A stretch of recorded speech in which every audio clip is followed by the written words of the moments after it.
Hello बच्चों, अच्छे होंगे सब। मैं Anju, assistant professor political science, government college Manglana. आज अपन डिस्कस करेंगे तुलनात्मक राजनीति के विकास पर।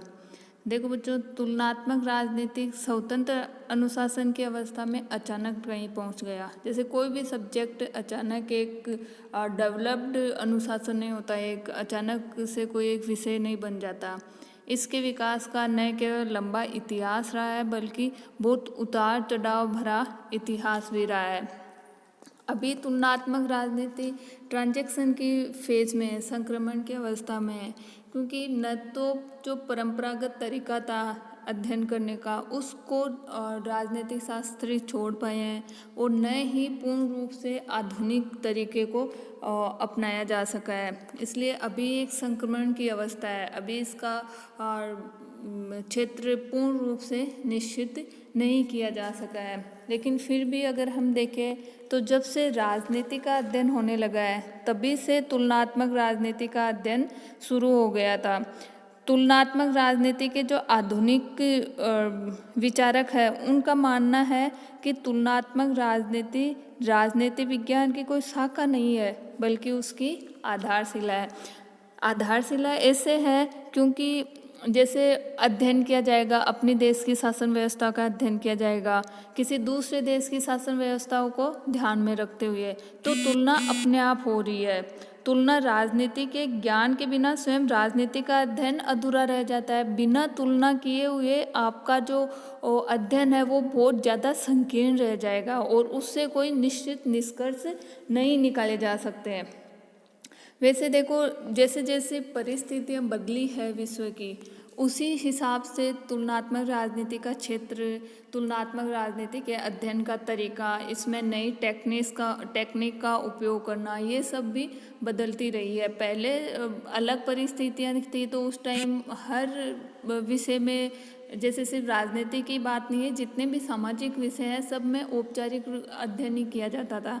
लेकिन जैसे जैसे टेक्निकल डेवलपमेंट होता गया, उसी हिसाब से अध्ययन में भी, विषयों के अध्ययन में भी डेवलपमेंट होता गया, और उसका प्रभाव तुलनात्मक राजनीति पर भी पड़ता गया। वैसे जीके रॉबर्ट्स ने तुलनात्मक राजनीति के विकास को 3 चरणों में बांटा है। पहला चरण है अपरिष्कृत, दूसरा परिष्कृत, और तीसरा प्रगामी रूप से परिष्कृत। लेकिन हम कॉमन तरीके से, सामान्य तरीके से तुलनात्मक राजनीति के विकास का अगर अध्ययन करें तो इसको 3 चरणों में बांट सकते हैं।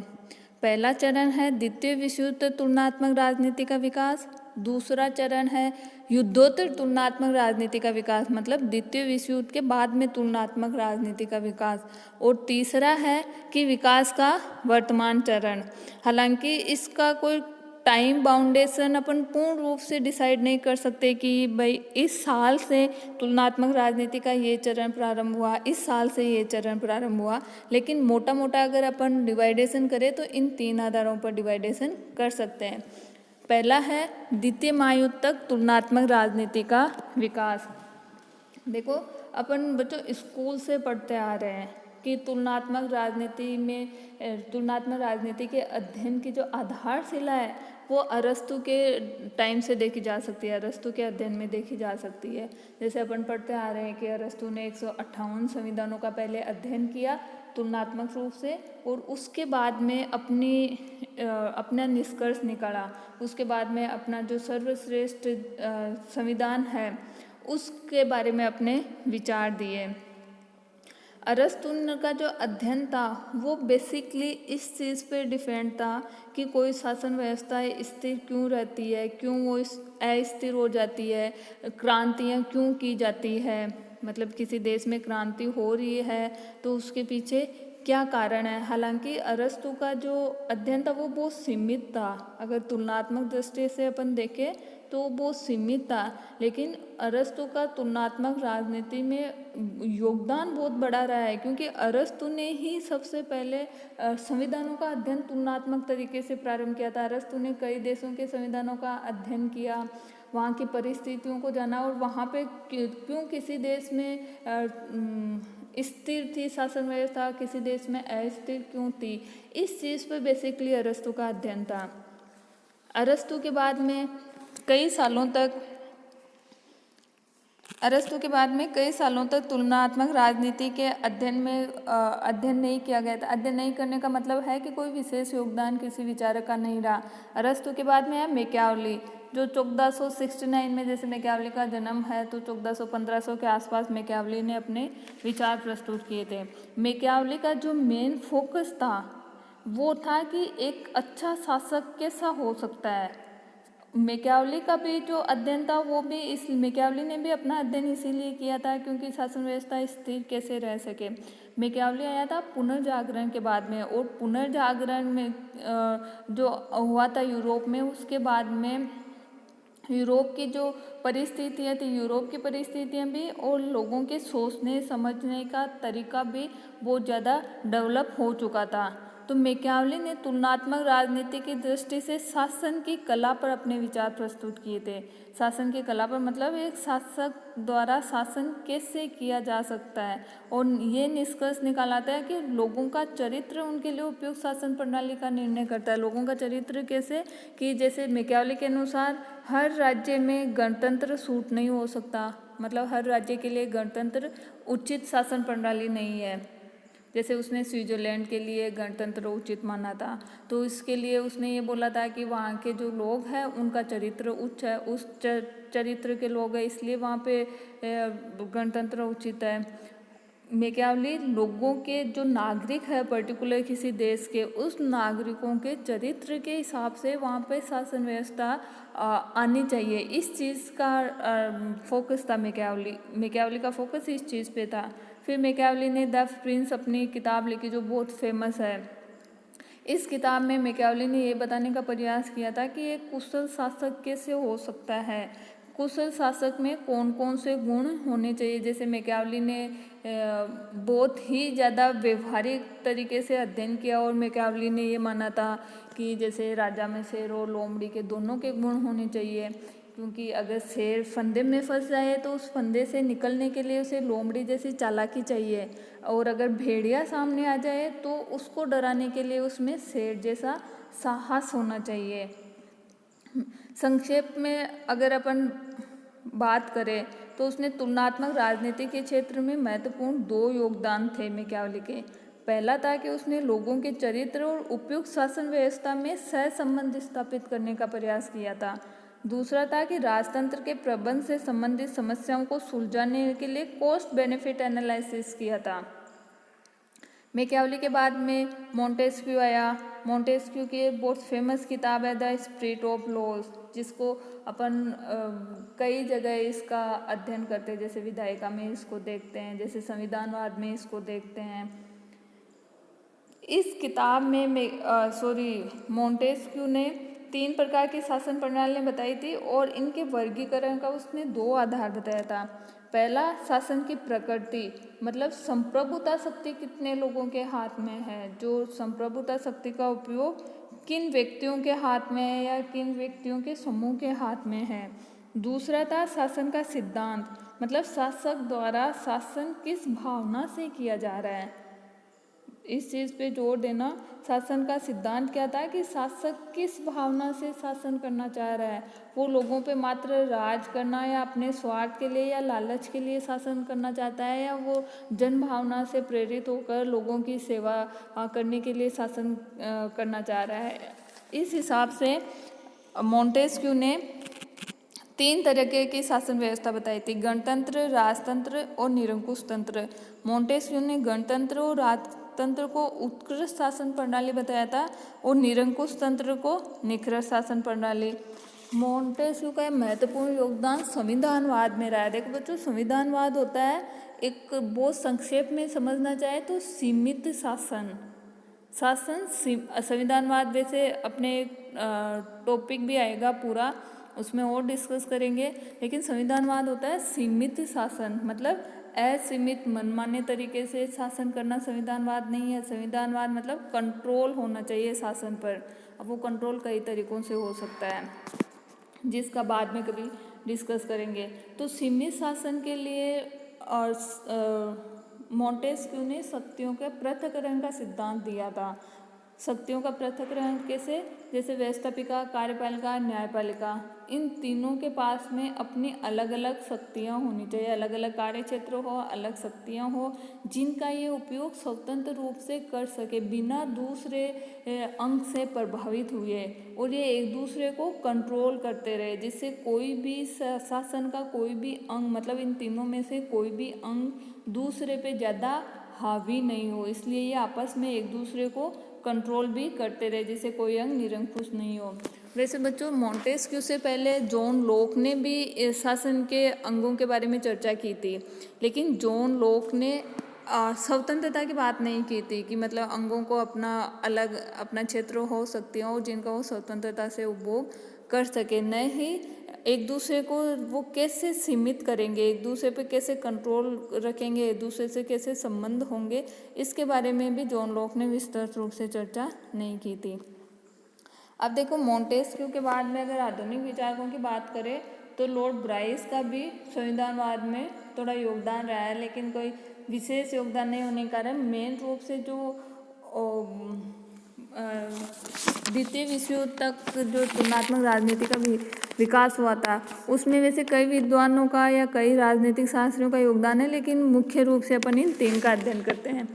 उसके बाद में जो पहला अपना चरण था द्वितीय विश्व युद्ध तुलनात्मक राजनीति का विकास। अब इस चरण की अपन विशेषताएं देखते हैं। प्रथम चरण की विशेषताएं, जो प्रथम चरण था ये मात्र एक औपचारिक अध्ययन था, मतलब अधिकांश लेखकों ने राजनीतिक संस्थाओं के अध्ययन के लिए तुलनात्मक पद्धति का प्रयोग किया था। मतलब ये जो पॉलिटिकल इंस्टीट्यूशन थे उन्हीं का अध्ययन किया जाता था। जैसे कार्यपालिका का अध्ययन कर लिया, भारत का जो प्रधानमंत्री है उसकी शक्तियों की तुलना कर ली अमेरिका के राष्ट्रपति से, उनकी शक्तियों की तुलना कर ली ब्रिटिश प्रधानमंत्री से। एक तुलनात्मक पद्धति का ही मात्र प्रयोग हो रहा था, देशों की शासन व्यवस्था में सिर्फ तुलना ही की जा रही थी। तुलनात्मक राजनीति नाम मात्र की ही तुलनात्मक थी, वास्तविक रूप से विदेशी शासनों का अध्ययन मात्र थी। जब अमेरिका की शासन व्यवस्था की तुलना की जा रही है स्विट्जरलैंड की शासन व्यवस्था से, फ्रांस की शासन व्यवस्था से, चीन की तुलना की जा रही है भारत से, तो ये एक तरीके से अध्ययन था। चीन की शासन व्यवस्था का अध्ययन किया जा रहा है, भारत की शासन व्यवस्था का अध्ययन किया जा रहा है। अगला है विदेशी सरकारों का केवल वर्णनात्मक, ऐतिहासिक तथा कानूनी अध्ययन ही किया जा रहा था। जैसे मैंने पहले भी बताया अभी थोड़ी देर पहले कि तुलनात्मक राजनीति का जो परंपरागत उपागम है उसमें सिर्फ औपचारिक अध्ययन किया जाता था। जैसे संविधान के अनुसार जो संस्थाओं को जो शक्तियाँ दी गई है उनका बस वर्णन किया जाता था, उनके पास किसी संस्था के पास में क्या शक्तियाँ हैं, किस तरीके से वो उपयोग करती है। प्रोसेस का कोई प्रक्रिया का इसमें विशेष महत्व नहीं था। संस्थाएं कैसे प्रभावित होती है लोगों के द्वारा, कैसे व्यवहारिक रूप से वो काम करती है, इस चीज़ का कोई प्रथम चरण में इस चीज़ पे विद्वानों का कोई ध्यान नहीं था। चौथा है तुलनात्मक विश्लेषण के तकनीकी पक्ष का विकास नहीं हो पाया था। हालांकि तथ्यों को शामिल कर लिया गया था, अध्ययन में तथ्यों को शामिल कर लिया गया था, लेकिन तथ्यों को एकत्रित करने वाली तकनीकों की तरफ कोई विशेष योगदान नहीं था। अभी तक भी तकनीकी ज्ञान नहीं हो पाया था, तकनीक का तथ्यों को एकत्रित करने में उपयोग नहीं किया जा रहा था। अगला है तुलनाओं में सुनिश्चित आधारों का अभाव है। तुलनाएं पाश्चात्य व्यवस्थाओं तक ही सीमित थी। देखो, द्वितीय विश्व युद्ध से पहले तक क्या हुआ था कि जो अध्ययन किया जा रहा था वो सिर्फ पश्चिमी राजनीतिक संस्थाओं का ही अध्ययन किया जा रहा था, और अध्ययन का आधार भी बहुत सीमित था, बहुत सीमित आधारों पर अध्ययन किया जाता था, और सिर्फ पश्चिम ही राजनीतिक व्यवस्थाएं, जो भी लोकतांत्रिक राजनीतिक व्यवस्थाएं थी उन्हीं का अध्ययन किया जा रहा था। इसका दूसरा चरण है तुलनात्मक राजनीति में युद्धोपरांत विकास, मतलब द्वितीय विश्व युद्ध के बाद में तुलनात्मक राजनीति में क्या क्या विकास हुआ।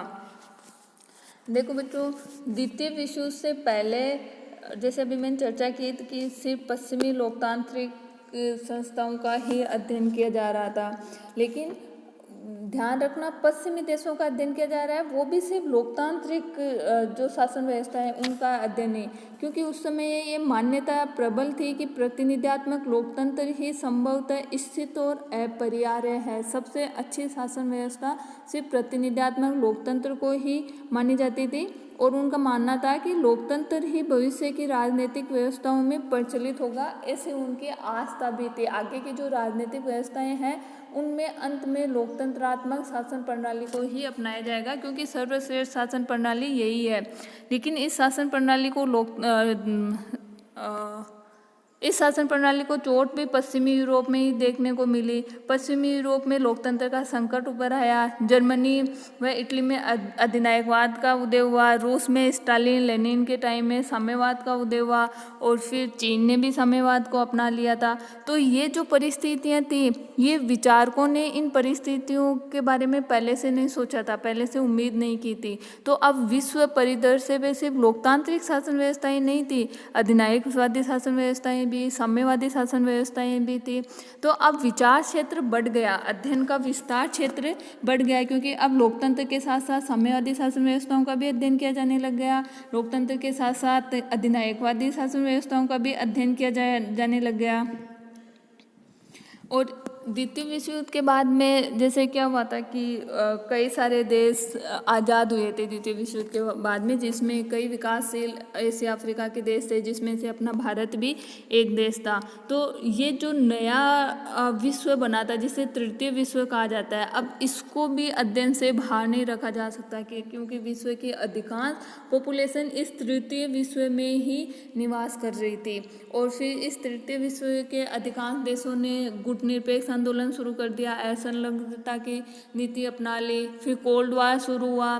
तो कोल्ड वार की विशेष परिस्थितियां, विश्व की जो तनावपूर्ण परिस्थितियां थी, उसको देखते हुए राजनीति का, तुलनात्मक राजनीति का जो आधुनिक परिसर था उसमें विस्तार होना ही था। क्योंकि अब द्वितीय विश्व युद्ध के बाद में जो नए देश अस्तित्व में आए थे विश्व परिदृश्य पे, उनकी परिस्थितियां वैसी नहीं थी जैसे पश्चिमी देशों की परिस्थितियां थी। उनमें शासन व्यवस्थाएं, हालांकि बहुत सारे देशों ने लोकतांत्रिक शासन व्यवस्थाएं अपनाई थी, लेकिन वहाँ पर वो सफल नहीं हो पा रही थी। तो उन देशों की जो व्यवहारिक राजनीति है, व्यवहारिक सामाजिक आर्थिक परिस्थितियां हैं, उनका अध्ययन करना बहुत जरूरी हो रहा था, क्योंकि उनका अध्ययन किए बिना उन देशों की शासन व्यवस्थाओं को नहीं समझा जा रहा था।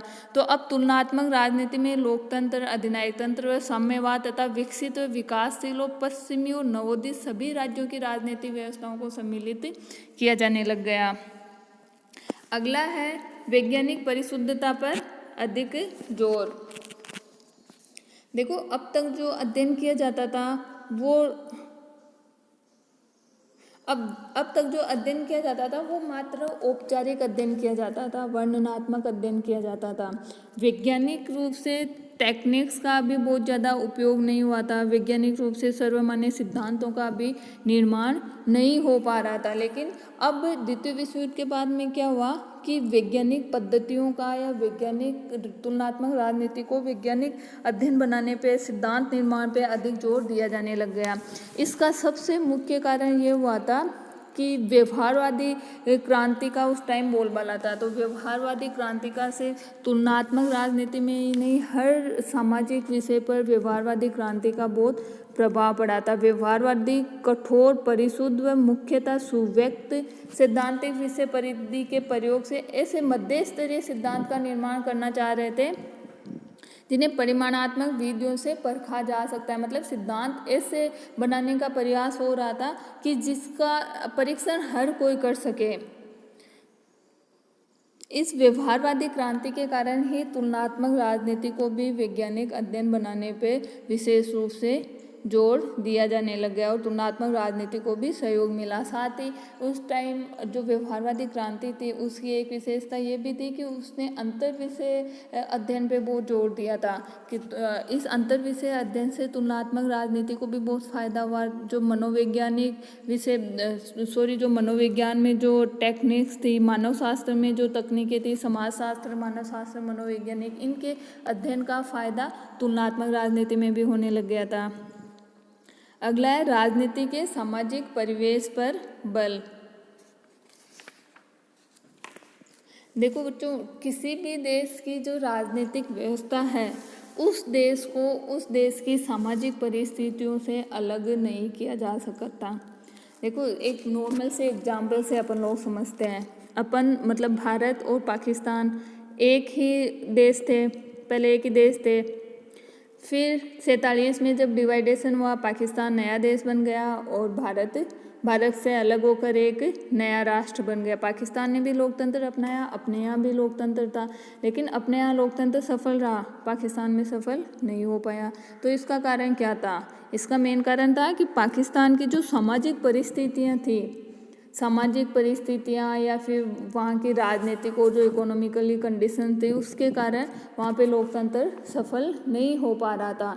तो राजनीतिक समाजीकरण की संस्थाओं का अब व्यवहारिक अध्ययन तुलनात्मक राजनीति में किया जाने लग गया था। ये सिर्फ अपना ही एग्जाम्पल नहीं है। द्वितीय विश्व युद्ध के बाद में अधिकांश देशों ने विकसित देशों की तरह ही लोकतंत्र अपनाया था, विकसित देशों की शासन प्रणालियों का अनुकरण करने का ही प्रयास किया था, लेकिन फिर भी उन देशों में वो सफल नहीं हो पा रही थी, क्योंकि विकसित देशों का समाज का जितना विकास हो चुका था, समाज जितना विकसित हो चुका था, वो परिस्थिति भी विकासशील देशों में नहीं थी। यहाँ शिक्षा नहीं थी, स्वास्थ्य नहीं थी, यहाँ की परिस्थितियाँ विकसित देशों से बहुत ज़्यादा भिन्न थी। इसलिए अब विकासशील देशों ने अपना तो लिया विकसित देशों के मॉडल को, लेकिन यहाँ पर सफल नहीं हो पाया। तो अब जो तुलनात्मक राजनीति का जो अध्ययन का क्षेत्र है, वो व्यवहारिक रूप से वहाँ की परिस्थितियाँ का अध्ययन किया जाने लग गया। राजनीतिक समाजीकरण की संस्थाओं को अध्ययन किया जाना प्रारंभ हो गया। तो तुलनात्मक राजनीति में राजनीतिक व्यवहार को संपूर्णता था तो उसके परिवेश में समझने का पुरजोर प्रयास किया जाने लग गया। अब सिर्फ शासन व्यवस्थाओं का औपचारिक अध्ययन ही नहीं किया जाता, अब शासन व्यवस्थाएं कार्य कैसे करती है, किन किन चीज़ों से प्रभावित होती है, निर्णय लेने टाइम में किस चीज़ों से प्रेशराइज हो सकती है, उन सब चीज़ों का अध्ययन होने लग गया। अब अभिजनों का अध्ययन होने लग गया, फ्रेशर्स गुट का अध्ययन होने लग गया, पॉलिटिकल पार्टीज का अध्ययन होने लग गया, नौकरशाही का अध्ययन होने लग गया, नेतृत्व किसके पास में, इस चीज़ का अध्ययन होने लग गया। तो अब तुलनात्मक राजनीति का अध्ययन क्षेत्र थोड़ा बड़ा होने लग गया। अब वास्तविक सामाजिक परिवेश पर भी बल दिया जाने लग गया। अब है अगला पॉइंट है तुलनात्मक विश्लेषण के नवीन उपागमों का प्रयोग। देखो, पहले मात्र औपचारिक अध्ययन होता था वर्णनात्मक रूप से, लेकिन द्वितीय विश्व युद्ध के बाद में जो व्यवहारवादी क्रांति आई, उसके बाद में अब क्या होने लग गया कि राजनीति विज्ञान में भी ये प्रयोग होने लगे, तुलनात्मक राजनीति में भी प्रयोग होने लगे। अब जैसे संरचनात्मक प्रकारात्मक मॉडल आ गया, व्यवस्था सिद्धांत आ गया, राजनीतिक संस्कृति का अध्ययन किया जाने लग गया, सामाजिकरण का, राजनीतिक आधुनिकरण, विकास, राजनीतिक विकास, ये बहुत सारे नए कंसेप्ट आ गए राजनीति को व्यवहारिक रूप से समझने के लिए। अब देखते हैं वर्तमान काल में या वर्तमान चरण में तुलनात्मक राजनीति का विकास। देखो, इसके लिए कोई निश्चित, जैसे मैंने पहले भी बताया था, टाइमलाइन नहीं निश्चित की जा सकती, लेकिन विशेष रूप से जो 1969 में टोरिनो राउंड टेबल हुई थी, उससे तुलनात्मक राजनीति के विकास का वर्तमान चरण माना जाता है, जिसका मुख्य उद्देश्य था कि तुलनात्मक विश्लेषण हेतु तर्कसंगत एवं वैज्ञानिक आधारों की खोज करना।